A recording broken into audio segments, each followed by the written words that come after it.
Hey everybody, we are live. Happy Friday. Today is August 1st, and you're hanging out with my community manager, the community built by, for, and managed by community managers. As always, you can chat along with us on Twitter at hashtag CMGR Hangout, where some of you are watching. And of course, if you love what you're seeing today and have a great idea for a topic or just want to join us live any day, just hit us up at mycmgr.com and click on participate. Today we're talking about data-driven community management, which I'm really excited because it seems like every time metrics pop up in the conversations, everyone has a lot of the same questions and we never get to dig very deep on them. Questions like how do I measure, what do I measure, what do I do with the data once I've measured it. So it should be a really great chat. So with that, I'll go ahead and let Brian start off by introducing himself.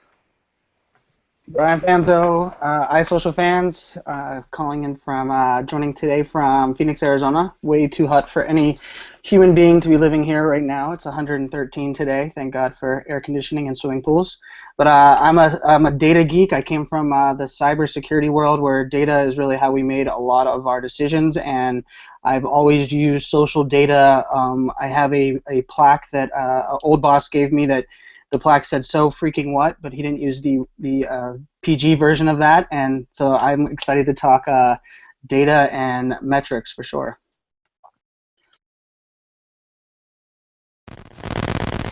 Okay. Hi, this is Candy Javier Sakai from Tokyo. Actually, I am a virtual photographer pro, and this is my first time here in Hangout community, and I'm really appreciated it. Really, thank you guys.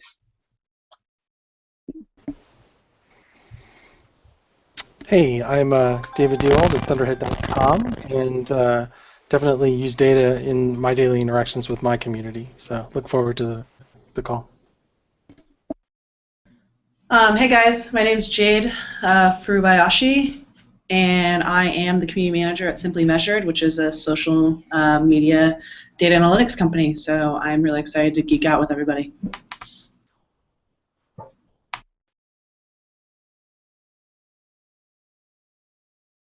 Sherry, I think you're muted.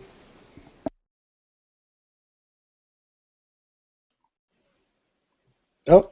Is that better? Yep. So there's this little bug in Google Hangouts where you have to like hardware mute yourself if you're hosting the Hangout, and then I forgot to unmute myself. Anyway, I'm Sherry Rohde. I co-produced this Hangout along with Brew, who's running a bit behind but will be here today when he's done putting out fires. And I also lead community and user experience at a company called Rebellion Media. So I'm really excited to have everyone here today. This was actually Jade's idea. So I'll go ahead and kick it off and let Jade start with question one. What metrics do you measure for your community? Awesome. So for me, basically all my community manager decisions are done based on data, which is becoming more of the way in a sense. And I pick the metrics I measure depending on which network I'm on and like what my goal is. So for example, the metrics that I measure on Facebook are really different than the metrics that I measure on Twitter. It all depends on what you want to do. For me, and a lot of community managers that I know, my main goal is just generating engagement. So that's something I definitely want to keep my eye on. How many retweets is a tweet getting? How many favorites? Where are those coming from? And then you kind of move into this sense of content, and that's like, do photos outperform links? Do videos perform really well?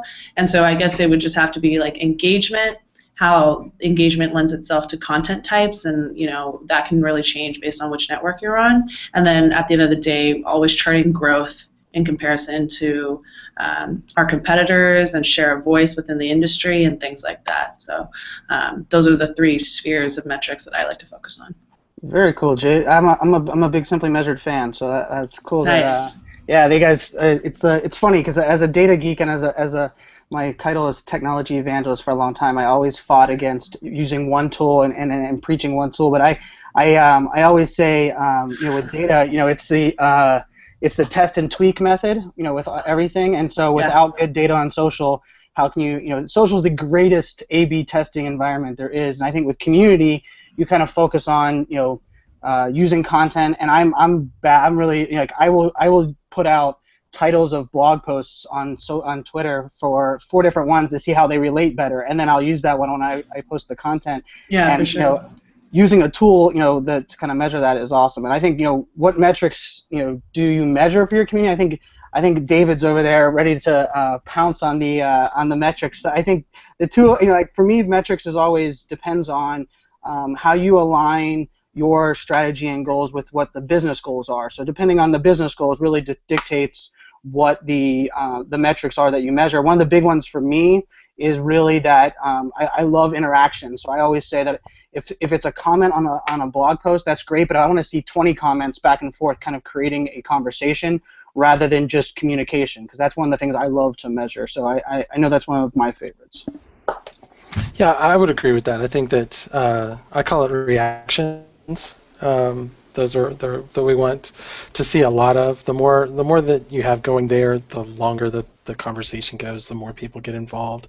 More likely it is for your lurkers to step up and say something. So yeah, for me, it's are they getting to the site? Are they interacting with the site? Are they being proactive? That's where I get my reactive. The proactive, reactive, those kinds of measurements are what we're looking for. It's okay if we can see that they're coming to the site. So you post a new blog article and it gets 400 hits. You know that, give or take some, probably 400 people saw it, and then you have like 20 that commented, and then you have another 15 that responded to that comment, and that helps you get some ratios so that you can measure your how many of your lurkers are there, and you can get a better sense of the kind of the community behind it. Topmost, a very good mentor of mine used to say, March, to say, interest on data. I totally agree with that with Dave, Brian, and David. The content is really very important, and from the perspective, a photographer perspective, sites metrics is very, very important for us. The resharing and reacting is everything about the pictures itself. All shots, all photographers has all details and all stories. No words are not mentioned there. It's the story, the whole story, and the concept of the image is there. So my community, the virtual photo walkers in Tokyo, is just a month and a week old, but we're only 24 members. But you won't believe we are in 40K already, but just because of our photos. We are sharing. No reshared are allowed. No you can comment, but you cannot reshare. The most important thing is we connect. The connections is there throughout the world, through our photos. And that's what our target. Even though we have different religions, beliefs, and everything, forget about the metrics. What is important is you react, you reshare, you shared, and you react, you contact, and that's it. And that's the point for our photographers over there. Great. Yeah, I know we also look at new members as well in audience reach with that because it's one of the metrics we look at as well as engagement rate. And so we're looking at both growing that audience and how much people are interacting with the content that we do share. So those are the two probably main things that we look to, as well as if we're talking social metrics, one of the biggest things we look at is traffic back to our site as well, because that's ultimately our goal. So good stuff, guys. For question 2, how do you collect or measure metrics for your community? For me, it's really simple. I use Simply Measured. Aside from that, Google Analytics provides a lot of insight into which channels are driving traffic to the blog, which blog posts are doing well, and even further than that, which landing pages on the website are doing well. So a combination of those two kind of connect the dots for me in terms of how are we performing on social and how does that translate into website conversion. Actually, we don't collect. That's it. We don't collect anything. Nope. Collections is not done. It's in the inner self already, and that's it. Honestly.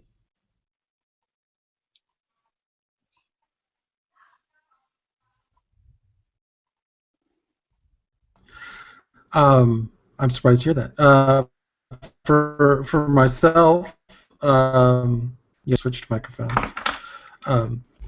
We use the built-in analytics. We're on Jive. Jive has some built-in analytics that are pretty good about measuring some of the stuff that I look for, which is posts and reactions and that kind of thing. But we also tie it into Google Analytics because I feel that Google Analytics can tell me just a little bit more how they move through the site, what they look at, that kind of thing, and that helps me maybe see and learn about the people that I can get a better idea of what is actually being followed and looked at. Yeah, for me, I mean, it's funny because Jive and Simply Measured, I've used both of them, and I came from the social business side, so a lot of that was the data that was there within an internal community was interesting. But for me, a lot of it is really connecting the dots for more data points than oftentimes is just a social. So like I always talk. I think Brew and I had this conversation a while ago about screenshotting awesomeness, right? So that's the a lot of what I record is I will screenshot and add things into an Evernote folder, and then I will combine that with data that we're already kind of gathering through tools like Simply Measured or Sprout Social or any of these tools that provide some really great data. And then I'll kind of combine that so I can tell a story, because I want to take the data and tell a story, because, I mean, the plaque above my desk is, so freaking what? So every time I think of data, I'm like, well, if I look at data and it doesn't answer the question so freaking what, I'm not presenting it, because I was trained that way in the tech side, and that might cost me some wins in some areas. I can attest to that side, but that's kind of where I focus a lot of my attention on, is being able to tell a story with the data.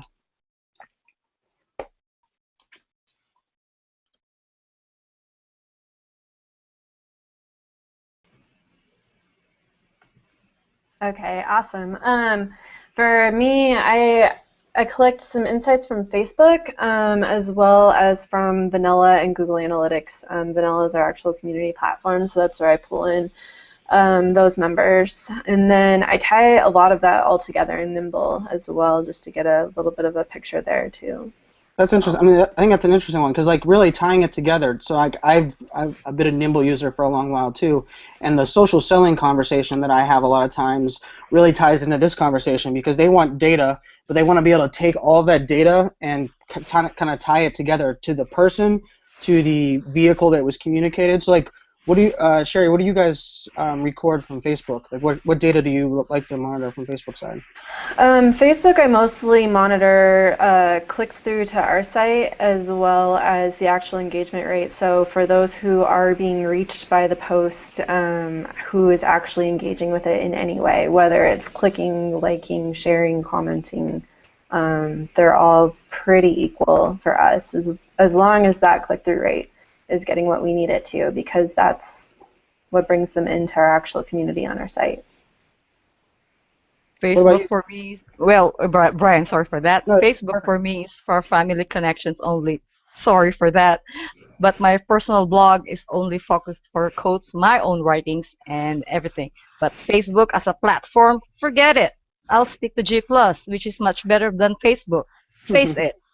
Even for HOA, they cannot handle everything. G+ is the best for me, and I will not turn my back on it.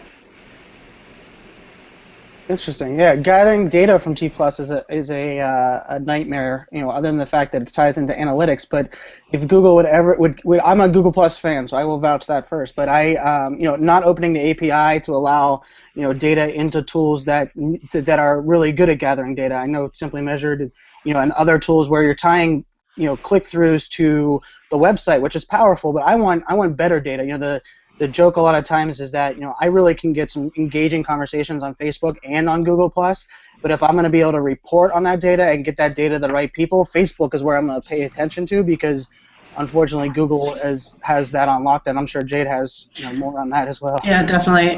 Yeah, you nailed it pretty much right on the head. It's an extremely difficult place to derive any kind of real data from, aside from +1s and circlers and things like that.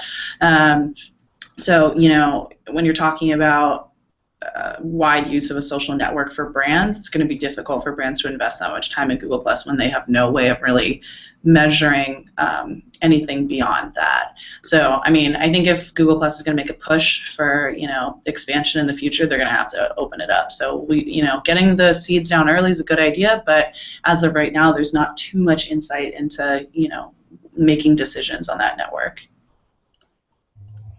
For that, I'm a little bit questionable about that. Since I am started Google for 3 years already, I found Google a nice place, a very, very nice platform, even for HOA. So when I jumped in from Facebook to G+, I really settled for G+, and everything works fine. Since the past growth of G+ is way fast than Facebook, and Facebook is way, way far behind this. Face it. They don't have the platform that G+ has. It sucks. Honestly. I'm sorry for the words, but it sucks. And for me, Facebook is only for kids. G+ is for mature and intelligent persons. Face it, people. Come on. We actually just published a blog post about this. There was a study done by Shareaholic that found that Facebook is actually driving the most referral traffic out of any of the other social networks, which is really interesting.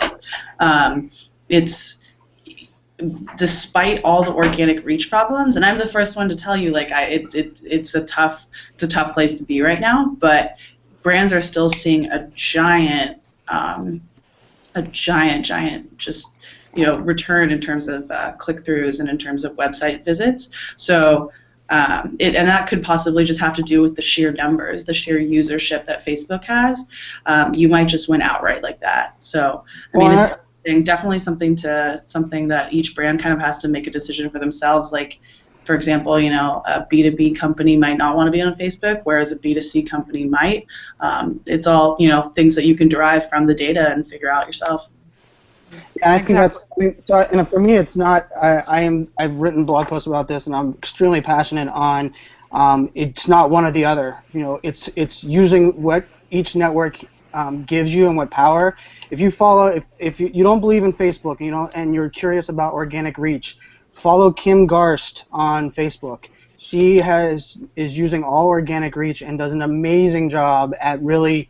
Making Facebook used for her. And then if you're on Google Plus, there's numerous people on Google Plus that are doing the same thing. I'm a big fan of Martin Shervington and Dustin Stout on there for what they do and how they engage and use Google Plus. But I don't like it's one or the other. Like, I have a community of people that love and use and engage on Facebook, and then there's another one on Google Plus. And the theme of this conversation being very much on the metrics side. Getting that metrics out of different platforms is essential, and you're going to spend your time where you get the metrics. And I don't like a tool like Jive that David uses. I use that for internal and external community, and being able to tie that data. I mean, there's so much data there that give you power to tell your story. If I don't have that data, it's hard for me to advocate for people to be on a platform without that. Yeah, that's me. I think that if I was looking at a platform, and I know this is probably going to come up later, that would be one of the things I would look at, is how easy is it for me to get that data out, and how easy is it for me to convert into a good story that I can sell to upper management and the C levels.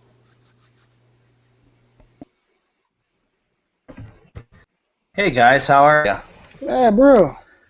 So sorry you can't see my video. I am in way north Michigan. Well, this is the best looking you've looked so far, so kudos. Oh, well, I don't know about that's a compliment. I'm 6,000 miles away from you, Jonathan. I'm from Tokyo. I'm 6,000 miles away from you guys.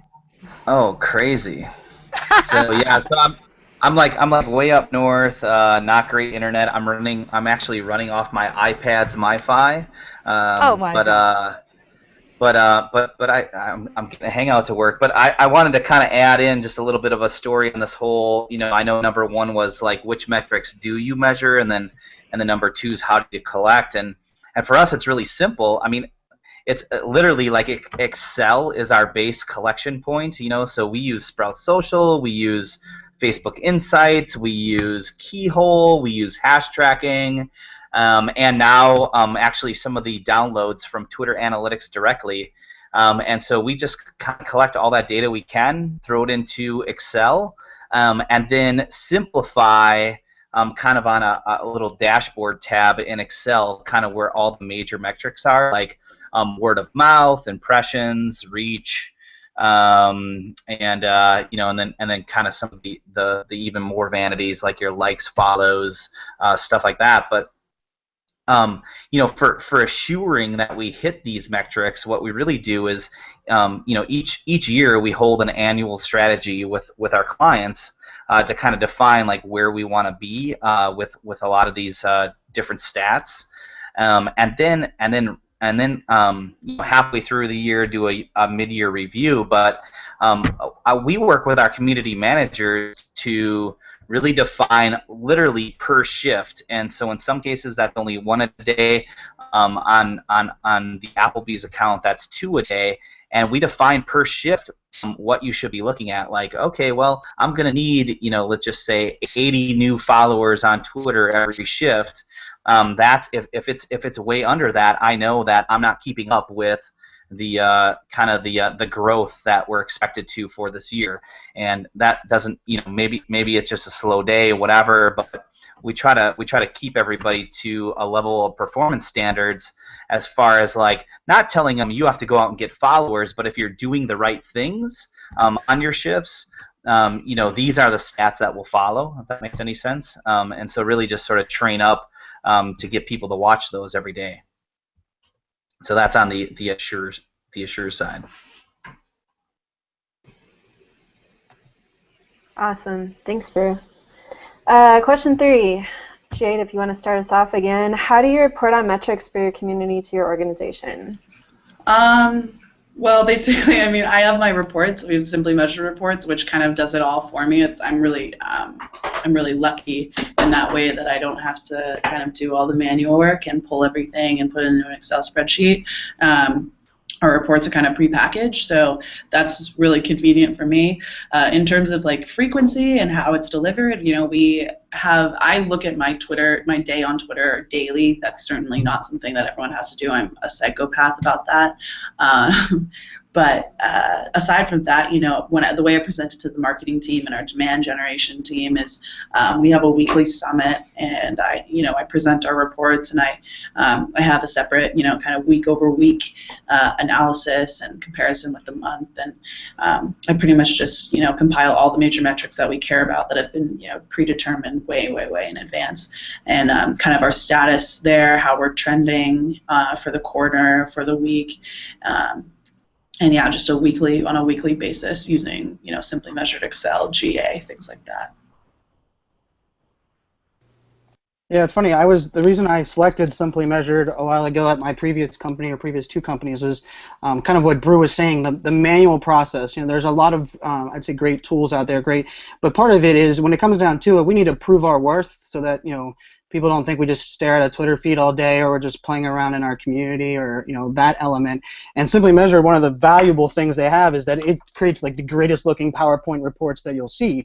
And that's one of the things that I've always loved is that, hey, give me a report, but let me use the report so where I can get it to my management so they can approve it, and they can actually look and consume it. There's a lot of people that do a lot of great data reporting, and Jive has a couple really new reports that I really liked when I was using them last, that really makes it easy to manage and really easy to read, and also easy to tell the C-suite who doesn't have any idea why you're on social, and presenting it in a consumable fashion. I guess that would be my tweetable comment on reporting is, it has to be consumable. Whatever reporting software you're using, and that's another reason why Sprout Social, I believe, is so popular in so many small businesses and businesses that are everyone I hear them, they say they love Sprout Social. It's mostly because they love the reports are concise, consumable, and it's right there for you. Very much why I convinced my management at the time to kind of get on board with Simply Measured. I just exported to PDF or to PowerPoint and said, here, this is what I can give you, and they said, oh wait, you can give me that every day? So I think that's something key when we think metrics is, although we're data geeks and we're social geeks and all this data matters to us and we're going into Google Analytics, if you're not putting it in a consumable form, they're going to say so freaking what, because they can't even read it. Thank you, Brian. You just pretty much laid out our whole use case scenario. my hero of the day. This is my favorite subject. How does data influence your content? This is my favorite, of course, definitely. From the Japanese point of view, Tokyo, you know, Tokyo, guys, is everybody's bucket list in visiting and everything, but nobody can do that. Now, the main thing I can do is to connect through my pictures and doing HOA, usually for the local sites and for the local people. And that's the only thing that I can connect. Nobody in Japan, especially the Japanese, don't know how to use HOA. I am the one who's promoting this to everybody to the Japanese side. From one community to another, I insist them, okay? The word is insist. I implying them to use HOA regularly. I'm pulling them out from Facebook, jump to G+, then go HOA. Then the content is there. Your pictures, my picture, as a photographer, my picture. No words are needed, it's there. In every photos I take, the story is always there. No words are needed. Actually, when you saw a site, when I see something, I posted at once. And you can see my own page is already, I have 6, 6K by followers, 8M by viewers, which means my content is really focused on Tokyo alone. From the streets photography, for everything.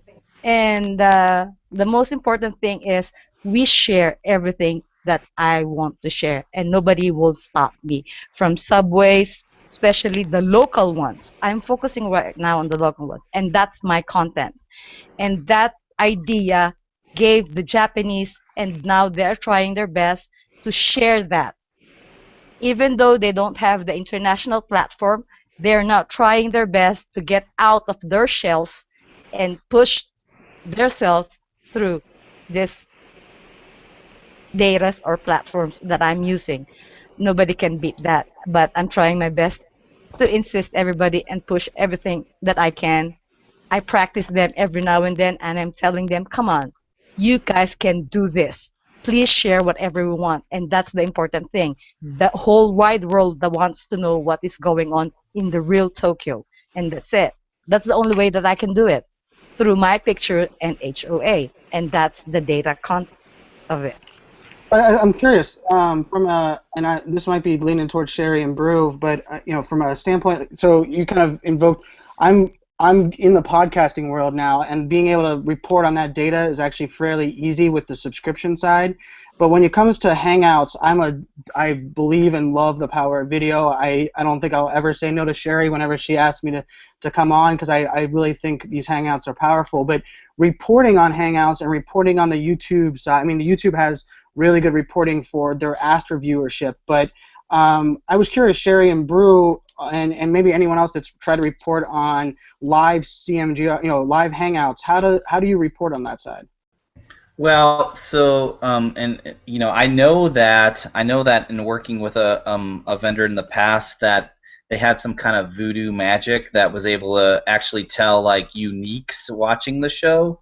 But I don't know much more about that. Maybe Sherry does. But at the bottom of the screen when you're running the Hangout, it does tell you how many concurrent live viewers you have, and so we kind of look at mostly just writing it down, like what the top was and what the minimum was, and then obviously then once it's archived on YouTube, you're able to see just regular old YouTube stats of like how many minutes of your content is watched every day, every week, every month, which is also as long in this case the kind of content we're producing is it's not all that timely, meaning that you could watch this show 6 months from now and still get value from it. So then the more content we produce, the more minutes watched every week and every month, every day, so to speak, that we see on our stats. And Sherry, do you know, was that like proprietary stuff during like CMAD when we were getting those other stats, or is there a public thing available? Do you know anything about that? That was a source that we were promising not to reveal in order to have that information. But yes, it is actually really hard to get that. We had a bit of an inside source at the time. Okay. Okay. Well, good. Then I was glad I was vague. I didn't screw anything up. I think one of the points I kind of want to make about kind of reporting up the chain is and we talk about this in other weeks, but I think there's this qualitative and quantitative reporting that's important. But the other thing, so you have to tell a great story. And you also have to provide stats, right? But I think that we can get into this analysis paralysis where we're showing way too many stats, and truthfully, who gives a crap, right? Like, there's only so many big old Excel-looking charts we can look at, and I think that what we really need to be showing is the big impact numbers that we're making as community managers each month. Maybe maybe the last point in the power slide, like literally like whatever your last slide is, that's just like, hey, if you're a data geek, cool, here it is.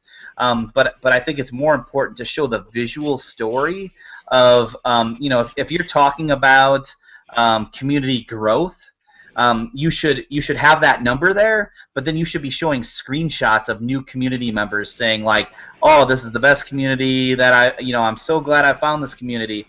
Tell their stories. It's kind of like if that you guys know that whole like proverb, like if a tree falls in the forest and no one's around, does anybody hear it? Same thing, right? If you convert a new community member, if you do anything and you don't screenshot it, did it really happen? Well, it only actually happened for you.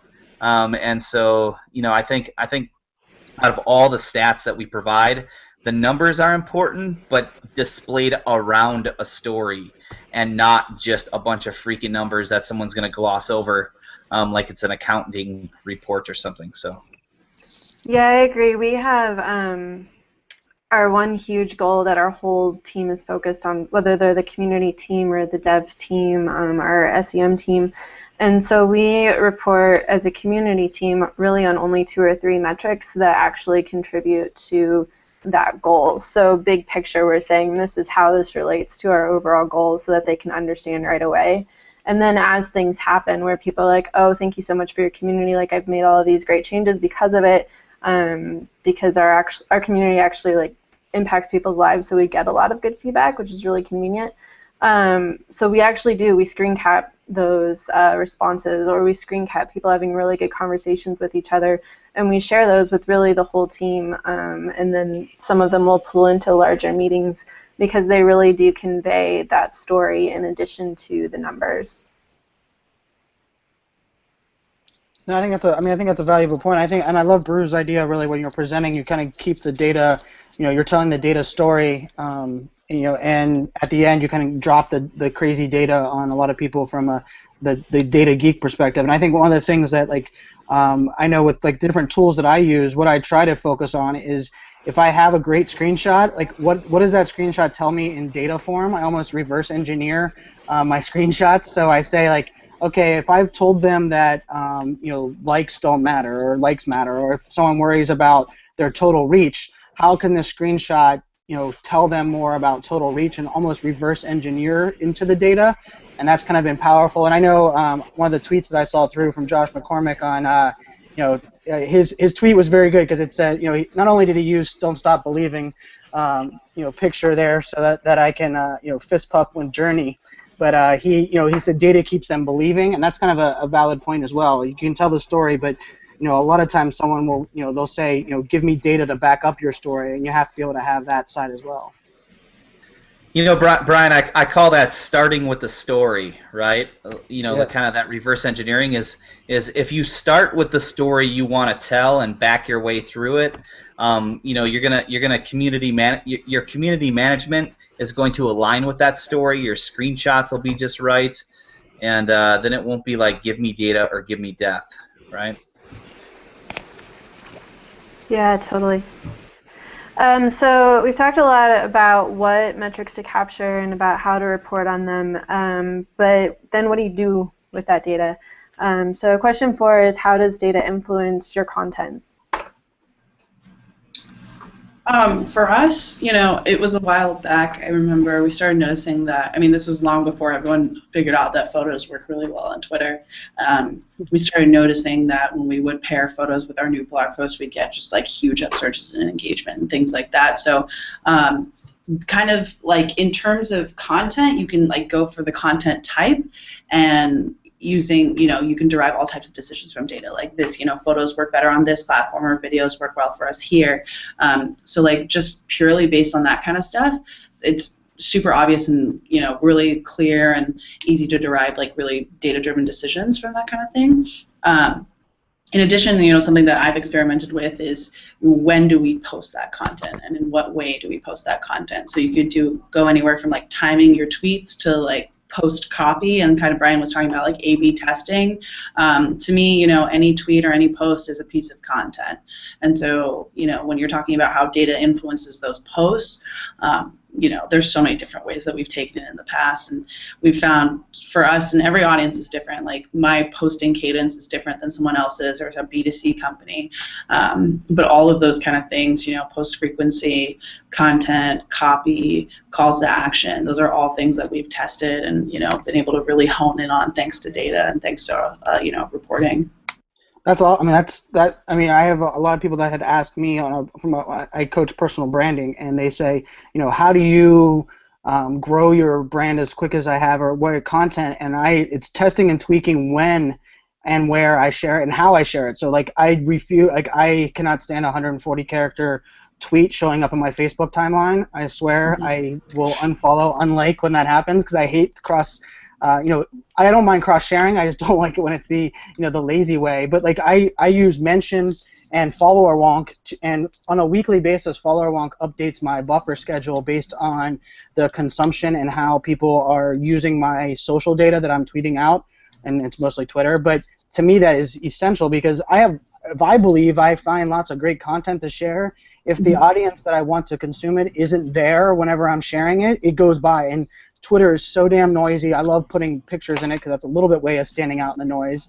And I've even gone over to the Guy Kawasaki methodology of reposting more often than I used to, because it's hard to kind of get your audience attention. But I think you slammed it home, Jade. I mean, part of it is testing and tweaking. I think Dave and I got in this debate about a content calendar and how far out you put it out. We talked about it last week, or 2 weeks ago, and we've been talking about it for a while. And part of the reason for me is I'm going to use the data from this week's content to dictate what I'm going to be sharing in the near future. And that doesn't mean that the content calendar isn't important, but I'm going to test and tweak and change my heading, or if storytelling, like I reposted a storytelling blog on my personal side that got 700 views, and it's been up for 5 months, but storytelling got really popular, and a lot of people, so I reposted it on my LinkedIn publisher, and I've had 8,000 views in 24 hours. I mean, like, so for me, it's using that data to be like, okay, I realize that all of a sudden this is really hot on Twitter or really hot where it's at. I'm going to jump on it. And so that's,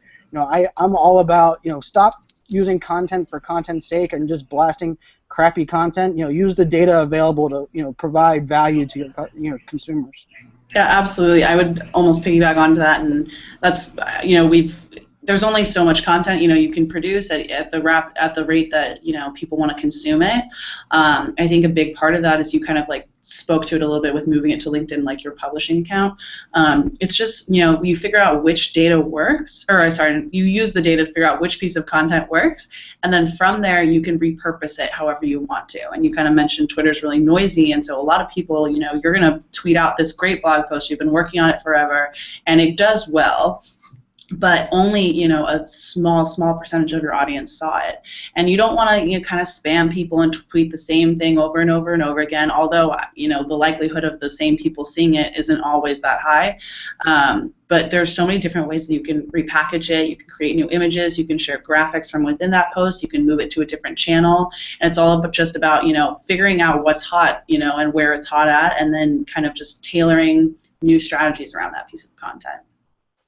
Yeah, exactly. I agree with that. From those influence from the social medias, one photo, for example, one photographer took a shot, one or two, and then being reshared or shared, it goes viral in just 2 hours to 3 hours, and it's there. I don't know what's happening, but anyway, if the content of your platform is very nice and the story is there, it ripples very fast. The views is there, everything. So you don't need words. You just you I ex exactly. I don't love numbers. I really hate numbers. Okay, for me, the most important thing is the content and the platform, and that's it. That's the most important thing, and that's what I'm focusing for me. And And that's as a photographer, yeah, as a photographer's point of view, the most important for us is the content, our pictures content. It speaks a lot. well, One picture is shared, and that's it. Well, one of the things that I kind of I'm a geek for A/B testing. So Instagram being a picture platform and Flickr, Instagram is interesting because I know amazing photographers, amazing people that use Instagram and they don't use hashtags. And we've been talking about data and time, and the guy was telling me that he has honed down exactly what day of the week and what hour people are on his Instagram feed, so where he posted. And I laughed. I told him that if he, I was working with him on adding a hashtag to his Instagram, and now it's searchable and consumable, and he doesn't have to worry about that one time. And that's such a, I mean, I hate we can go on rants about hashtags and that element, but like visual content's no different. If you the whole time when someone tells me, why does something go viral, a lot of times they look at the content itself. I look at the other side. I look when they posted it, where they posted it, what hashtags they used, what was the target of the audience. So I think that's important when you're talking community and data. A lot of times it's a lot of data that can tell a better story than just one thing. Like, hey, I posted it at Tuesday at 10 a.m. That's why it went viral. Well, no, you use great hashtags. Whatever that's. I agree with Brian. Brian, don't you know about Facebook? Everybody uses Instagram. Everybody's a great photographer. Don't you know that? I love Instagram.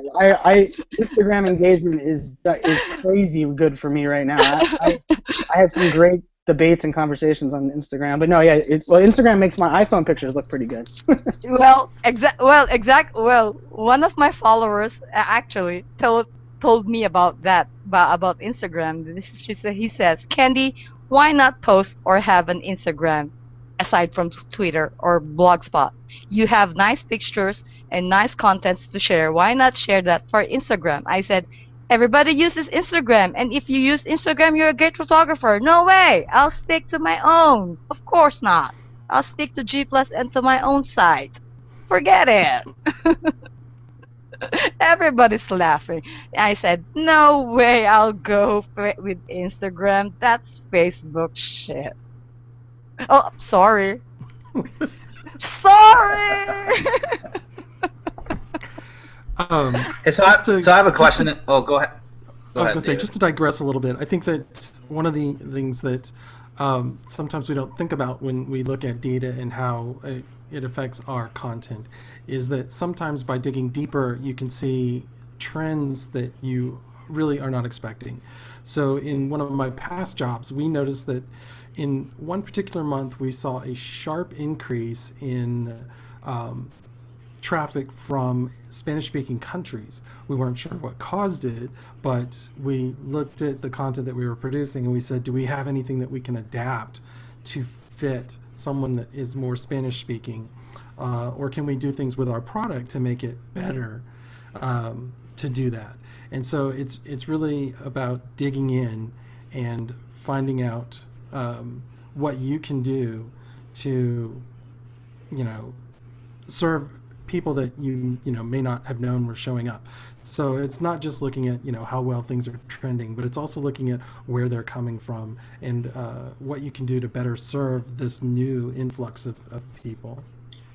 Yeah, we hugely use demographic data for our content, even down to as simple as selecting the right photo to go with it is largely based on our demographic data. That's awesome. That's the way you think about. I was talking to one brand that was doing stuff for events, and they even use geotagging to data to actually kind of survey what is in the area and who's sharing what to kind of either use a similar hashtag or kind of jump on that. I think that's I think it's a really important point, is you're using data that's community data, right? That's the stuff that we love and preach. Like, content that helps, Jay Baer's quote, content that helps will always be content that sells. And if you know what your community's problems are, or you know what they care to look at, if you're sharing and adding that stuff in there, the data is going to tell the right story. And I think that's too often we either don't look at that data from the community first, or we blast something out there and say, crap, this didn't work. Well, it didn't work because your community doesn't care about that, because you're not providing value. That's exciting stuff. I love hearing that. I would also I think that I totally agree with both of you guys. Like, digging into the demographics of things can really help you spread that content, and that content can be really helpful, and that's gonna be your winning piece of content for sure. Something that when you're thinking about coming from a demographics point of view, that data is kind of already there, and you can kind of easily access it. Another way to think about it is, I think that a lot of social media marketing is analyzing behaviors. And so one thing that we kind of come from is, our customer is probably, it's a marketer. We're a SaaS service, so we're selling to other marketers. So we decided to do this test that was, at the end of a meeting, around, let's say your meeting starts at 11:30 and it ends at 12, around 12:50, I'm starting to get a little bored. I'm going to start getting on Twitter. And so we started to look for these spikes in the beginnings or at the ends of meetings in terms of engagement and things like that. And we actually saw some really interesting stuff. People were actually logging on to Twitter and engaging with our content right at those, turning points when a meeting might be winding down. So we kind of just started scheduling content a little bit before, the hour or the half hour, when we saw a giant uptick. So it's when you think about the way the data can influence your content, your content has to be awesome and it has to be helpful, but you just have to make sure that it's getting to the people when they're online. And when they're online can be anything from demographics to when they're in a meeting. So you could really get awfully creative with your type of analysis and the study of people's behavior. You could really hone in on some really interesting trends. Even though you're offline, your content can be awful. It can be awesome, I think. I'm sorry about that. Jane, I'm sorry about that. Even though you're offline, if the content is really great and it's awesome and it's worth sharing, it will be viral at once. In 30 minutes, it's a blast. Even though it's offline or online, it doesn't matter. What matter is the content has a point and it speaks for itself. I would push back on the idea that it could go viral in 30 minutes. There are times if you're going to post something at 3 in the morning. Possible. It's possible. Oh, it's certainly possible. Is it probable? When you're dealing with followers, when you're dealing with audiences the size of 200 plus, 200,000 plus, you can get lost. They just only know I have 8M and 5K, 6Ks. How can I handle those? Yeah, it depends. It depends on what your industry is. If you're a photographer or if you're a marketer, they're really different types of exactly. Of content, and they travel in really different ways. But there's lots of really great pieces of content that end up not going viral, and it leaves a lot of marketers scratching their heads, and a lot of places places they look aren't necessarily where they can find the most insight into what's going on. So my recommendation would always be to dive into the data. And I think that's a big piece when we talk about how data drives content. I've been using this term. I feel like I've used it 50 times today. Is upcycling your content. And instead of recycling it, we're upcycling it, right? So we're putting it in different channels and in different ways, using different graphics. Because if it's a great content, if it's truly great content, once you get it in front of the right audience, it'll solve the problem. I care less about going viral and more about getting my right audience to see the stuff that provides value. But I think the key there is if it doesn't work, maybe it is that you posted at the wrong time or the wrong hashtags. I think too often right now we're posting really bad content and then trying to figure out why that didn't work. But if something's a great content, by upcycling it and using it on different channels, use Canva. I'm pubbing because I'm wearing their nice shirt they sent me. But I use Canva, create an infographic, throw it on SlideShare. You'll be amazed that some of the best content that I've read on Forbes that had no views, by simply creating it and putting it on SlideShare or somewhere else, that's where I think that's the data that we have to kind of focus on. Yeah, exactly. I agree with Brian with that. For me, from my personal point of view, right now, I had this one gallery by Google, actually, for the Google Cultural Institute, for my pictures, for my shots.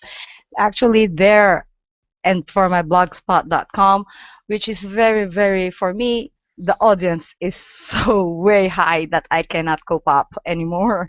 And Google is backing me up every now and then by this. And well, actually, I really appreciate what Google is doing with that. And for the gallery itself, it is way awesome. From my street photography and everything, it is really awesome. And my viewers, the platform, the data, the contents, forget about it. I won't say it. Just look on it and you'll see the difference. And that's it.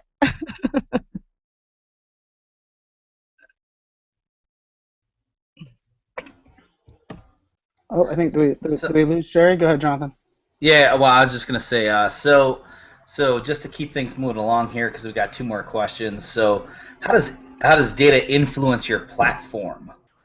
So when you look at just the platform, what do you look data wise?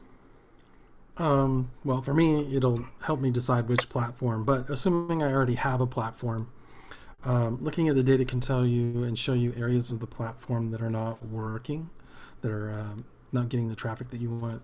Using forums, for example, if you have a section of the forum that gets no traffic at all, then that can allow you to go in and get rid of it. Nobody wants to go to a party and be the only one there. So if you have places in your community that are not effective, you can certainly clean that out. Also, the other end of it, if you have places that are super congested, where you have a lot of conversations that are overlapping on each other, then that gives you the opportunity to split them out. Maybe give one theme a place of its own to be, and a place where people can discuss it separate, so it doesn't step on the toes of other topics that might be as important or as popular. Yeah, one of the things that I use, and this is one that I like to think, is your audience that's viewing that platform, are they doing it on mobile or are they doing it on browser? That's one of my favorite data to kind of analyze, because, or even really one of the things I've had a huge debate on recently is, I'm a Buffer user and a Hootsuite user, so I play on both sides, and I'm a fan of Sprout. So as I said, I don't lean one tool or the other, but for me, Hootsuite doesn't allow embedded pictures, right? So if my audience that I'm targeting is Hootsuite users, I often don't include a picture because it's taking up one of my precious 140 characters, but B, if they're not going to see the picture, what value does that have? And when you start thinking about how and where they're consuming it, so if it's on mobile or what software they're consuming it via, if you can tweak and do that more than just, I love when someone says, pictures work really well on Facebook, and if you write a mini blog on Google Plus and share it with a full-size picture, it does really good. Well, both of those are really, really true and powerful, but if your audience is viewing their Facebook stream through Hootsuite, there's a different view on that. So I think part of it has to be not only what platform they're consuming on it, but how they're consuming that platform. I exactly agree with Brian with that point. Agree 100%. All right. Platform, whatever platform you have, it doesn't matter. What matter is the concept and the content. It must be important and great, and that's it. So we got 4 minutes left. Let's jump into our sixth question about the same question, but social media channels. So when we talk about data influence, what do you look like? How does that influence different channels? And just pick, I think because of time, just pick one channel, one social media channel, and say, hey, here's how a piece of data influenced me or changed what I was doing. So if we could just go down the line, that'd be great. You want to start with me? Of course. Okay, cool. Twitter data has dramatically just completely shifted how we look at Twitter for our brand. I mentioned that our audience is marketers, digital marketers at that, so they are way more okay with us tweeting frequently. Formerly, it was kind of one of these topics that's like you don't want to tweet too much, you don't want to, it's such a saturated field, and you want to be careful about adding to the noise. But we've found that actually our audience and the people that we want to talk to are okay with that, and we found that just from not seeing a spike in unfollows and seeing upticks in engagement, month over month.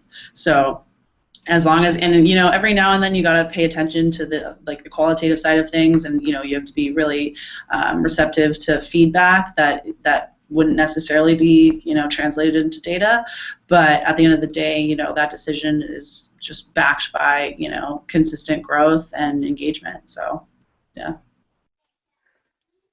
Yeah, for me, I'd say LinkedIn data is interesting. I always call LinkedIn lazy man social, because if you asked a C-suite if they were on social media, they say yes, and that is usually either a Facebook page they never updated just so they'd see pictures of their kids, or a LinkedIn account that they updated once and it has stale info. But recently, I'd say it started in early 2014. The amount of data that you can get on LinkedIn and the amount of engagement is huge. And for me, I started really monitoring and managing the engagement rate inside groups on LinkedIn. And when I did that, I started to realize that sharing a post on LinkedIn for my feed, which is all of my people, is great. But whenever I got a brand to actually engage in a group and share the content in the group, the click-through rate to that content back into the website was drastically higher. And so that was some of the LinkedIn that really changed how I use and how I coach brands on using LinkedIn. Well, for me, influence your platform, my platform, definitely G+. That's it. G+ only. That wasn't a Nothing surprising else. difference, I don't think. Nothing but the best. Always the best. G+. And that's it. Final.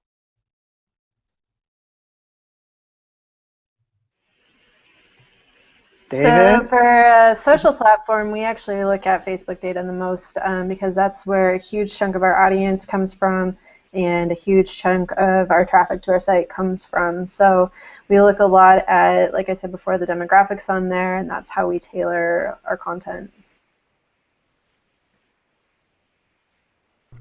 You know me, I don't use social media for work, so that's right.